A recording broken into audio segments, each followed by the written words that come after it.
Yo, what is up, guys, and welcome back to another YouTube video with your host Kenkukun. And today we're going to talk about Destiny 2's Hunter Stasis once again, but we're going to talk about the exotics you can run. Someone asked me, "Hey Ken, what exotics would you think are good on Stasis?" And I was like, "Hey, that's a good question.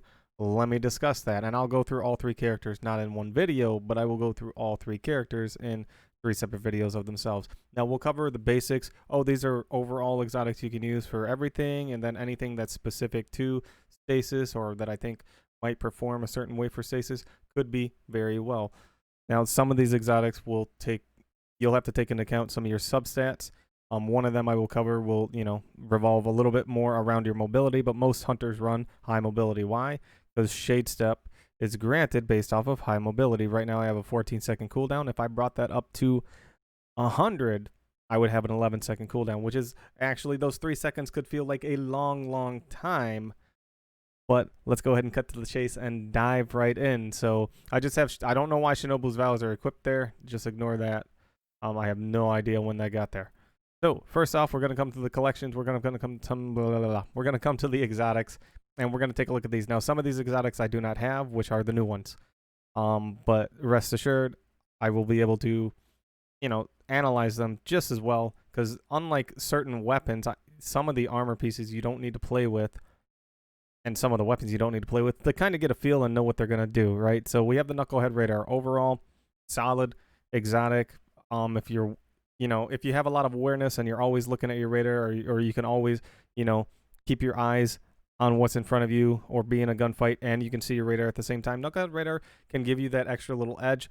You're in an engagement with one guy in front of you, you kill him, you see on the radar that someone was coming, you can immediately make the move. Do I move forward? Are they behind me? Or are they coming from in front and I need to move backwards, right? I'll be boom.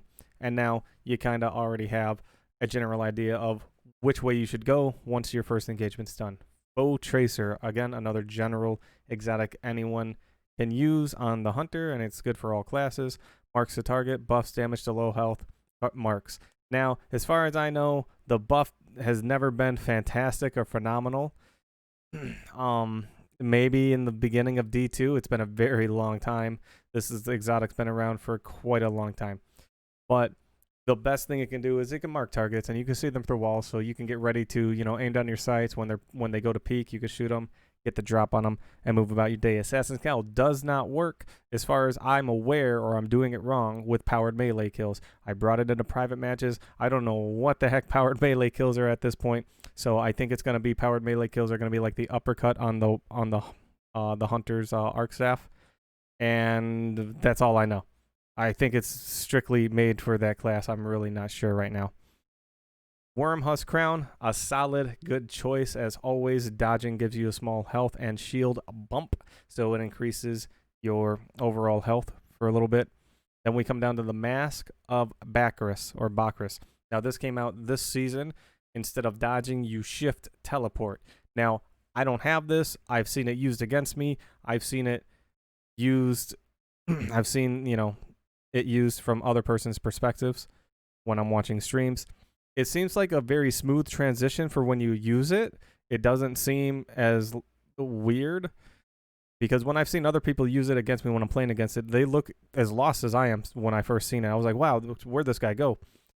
I don't know the complete intricacies of it, but it looks like it autopaths.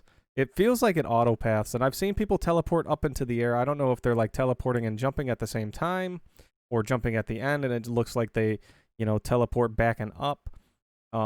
If that's a frame thing, if that's a not just a frame thing, but an animation thing, I'm not sure. When I do get my hands on it, I can cover it on another video in the future, but this is a solid one to run.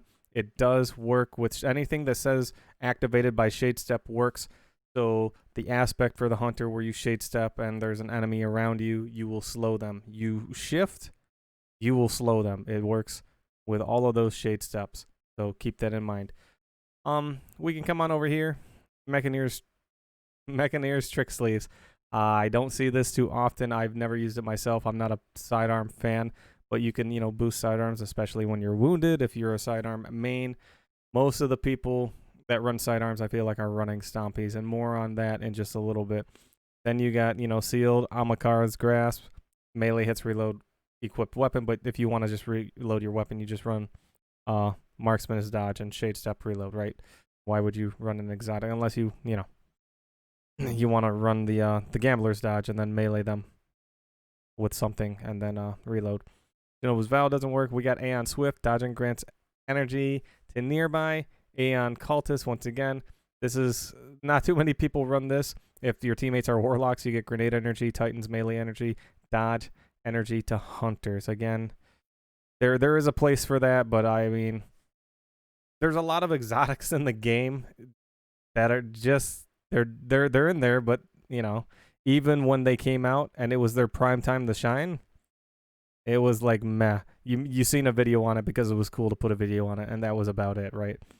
You got Oathkeeper, people that main bows on hunters. Bows charges can be held indefinitely. You can run this on any class. You got the Liar's Handshake, that's only for a specific class. Radiant Flux, nope. Capri's Sting, nope. Here we go, boom. Dodge reloads guns and buffs speed and handling. Now, I have been seeing some people run the Dragon Shadow. It's not a bad choice. It's a solid exotic. You can run it on all of them. You reload your gun and buff the speed and handling. So, with that being said, now you can run Gambler's Dodge, get Marksman's Dodge all in one, and then increases both movement and weapon handling speeds for a brief time. As a hunter, movement is very useful, very solid. I would definitely recommend running that. Grant 2 knives per charge. Nope. We got the 6 Coyote. Gain a second dodge charge. Now, to my understanding, someone took this into private matches. It wasn't me, but they said if you dodge twice, the same hunter dodges twice, you do not freeze someone. Now, I didn't take this into the private matchmaking. You can do it if you want to find out. This could be something to think about. If you have 2 hunters dodge on the same guy, do they freeze? Because the hunter dodge, I believe, can freeze if the stack hits it. I have to test that out again, or if I already covered it in my last video, I already forgot. My bad. So, the hunter dodge could be very powerful right here. And if anything, you're slowing them, and the hunter's all about slowing their enemies. So you may not freeze them, but you're constantly, you slow one guy, kill him, you slow the next guy, kill him, and in trials, you've just killed 66% of the team. You got one guy left. And if you just kill 2 people by yourself and your teammates are, you know, lagging a little bit behind or doing something else, engaging with the other guy, you have a higher chance of surviving that round and just taking the win right there because you had that second slow dodge. So if anything, for what it's worth and what I know, gaining a second dodge charge could be very valuable, and it's something to consider running, which would tie into high mobility. The more dodging you can do, the better off you're gonna be. All right. Guarding doesn't consume energy. Early deactivation for werewolf. No, that's the middle tree. All right. So we got Stompies. Now this is probably, I would imagine, since Wormhusk is no longer in its glory days, but it's still useful, Stompies has been ran for the longest time. It is very powerful. It helps out the hunter. And now going back to now you can run Stompies and you can wombo combo on Stasis. You can throw an ice wall down, jump up with Stompies real quick, and then hold circle to dive bomb into the ice, shatter it all, and kill everything around it. It's literally the wombo. It's like a Titan only from the sky, where Titans can sprint and slide through their ice. Hunters can just throw the ice wall. They can detonate that early. They can literally, on my screen, I've died to hunters just dive bombing me. And I don't even see the ice fully formed. Heck, I don't even see the grenade sometimes being thrown from them. I don't know if that's lag. But it looks like before the ice fully forms, and it shows all 4 pillars, or 5. I forget if it's 4. I think it's 4. They're broken. So it's like an animation thing. When the ice starts to form and it hits the ground, there should be 4 of them there. They can break it before you fully visually see it. It's almost like, if you've seen it, you'll know what I'm talking about. When you go to get a revive in elimination or trials, as soon as the revive happens, as soon as the guy completes the revive on the enemy team, right? before you could ever see a Guardian's body, you can take that shot, and that shot could hit where their head would be visually, but you don't see them, but you'll get the kill. Why? Because there's no immune shield anymore when you get revived. So you can kill people right out their ghost. Literally, it looks like you shoot their ghost, and they die again immediately. I've seen it a few times. I've done it once, at least, for sure, that I remember. I was like, oh my gosh, that's pretty crazy. I just took a lucky wild shot and killed the dude. Because I was like, okay, there he is. Pow! Sniped him. Dead. All right? So I think that's kind of how that works with the dive bomb on the hunter, which actually does damage to people. I found that out. It actually does damage. I think it does like 50. So you'd have to do it like 4 times. I think they need to add a cooldown to that by a little bit. I think because, oh man, once hunter mains start coming into that, they're going to be as annoying as they ever were. When more hunters do that. Orpheus rigs or no. Lucky pants. Precision hits. Load a round 2 stowed hand cannons. If you're running hand cannons, you could run this. I wouldn't recommend this if this was the only exotic in the game. I wouldn't recommend this. Gemini Jesters is a solid choice where your slow would not reach them. Your Gemini Jesters would. Now, how well it performs in survival and trials, who knows? In 6s, it's a lot of fun. I get plenty of teabags because of it, and I mercy plenty of teams and still get teabags. Why? Because I run Jesters, and I take away their radar, and some people just feel a certain type of way about losing their radar. They can't play without it, or they feel like, just because I take away their radar, that means that's the only way I can beat them. And I'm just, well, out of all the exotics to choose from, I just choose Gemini Jesters because it was the first thing on my character, and I was just like, oh, now let me put the Gemini Jesters around it. So in 6s, they're pretty fun. I'm sure they're annoying for plenty of people. And if you slow them, that's all the better.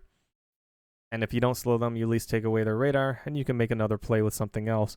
Maybe catch them with a grenade when they're not looking, or a shuriken, or anything at that point. Or a teammate just flies in, a Titan flies in and punches them. You got the Frosties. Sprinting gives energy. Dodging speeds up sprints. So increase grenade, melee, and dodge regeneration while sprinting.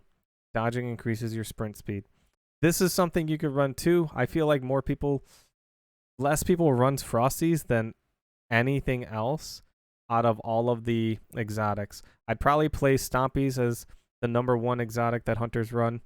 And I'm not, this is just my guess. I'm not basing this off stats or anything like that. I'm sure you could look it up.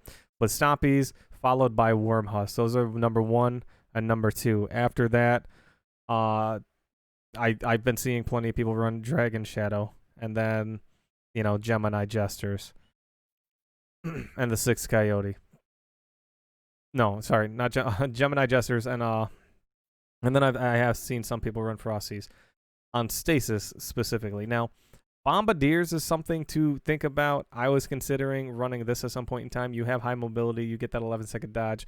Not only do you slow a guy, but you slow them, and they have to sit there and take the explosion from your bomb. This is something to consider because, well, if you slow them, deal damage, the more damage you do just from shade stepping, the less damage you have to do with melees, with guns, with other abilities, and with your super, or from team shots, right? So they dive in to hit you, you shade step, you freeze them, you drop a bomb out your butt, and they explode. So that's something else to consider. So probably the top exotics that we gone over, again, Wormhusk is one of those right on up there. Dragon Shadow is the second one that's right on up there. Overall, anything specific to Stasis. The Mask of BAKRIS is not bad. All you're doing is changing your dodge to a shift. So maybe if you're having a tough time with a tough team in survival or trials, you could always switch off whatever exotic you're running to make your dodge harder to hit. That's something to consider. And then you got the 6th Coyote, which is an option. Bombardiers, which is an option. Gemini Jesters, and Frosties and Stompies. And of course, Stompies, if you're a real hunter main, and I don't take real the wrong way, but if you're a hunter main and you do a lot of hopping, a lot of jumping, and you feel like that's a part of your gameplay, Stompies are your #1 friend for exotics. So that's my list. Those are my opinions. Those are all the exotics you can run. I really want to know how bombardiers go, so if anyone's been running them, let me know in the comment section below, and then obviously come by the stream. I'll leave a link in the description below to my Twitch and my Twitter if you want to follow me there. But yeah, if you enjoyed the video, thumb up, like, leave a comment, all that good stuff on YouTube, blah, blah, blah, blah, blah. And I am going to get out of here. The next video we will cover will be on the Titan and then the Warlock. Appreciate you stopping by. Thank you for watching. Enjoy the rest of your day, and I'll see y'all next time.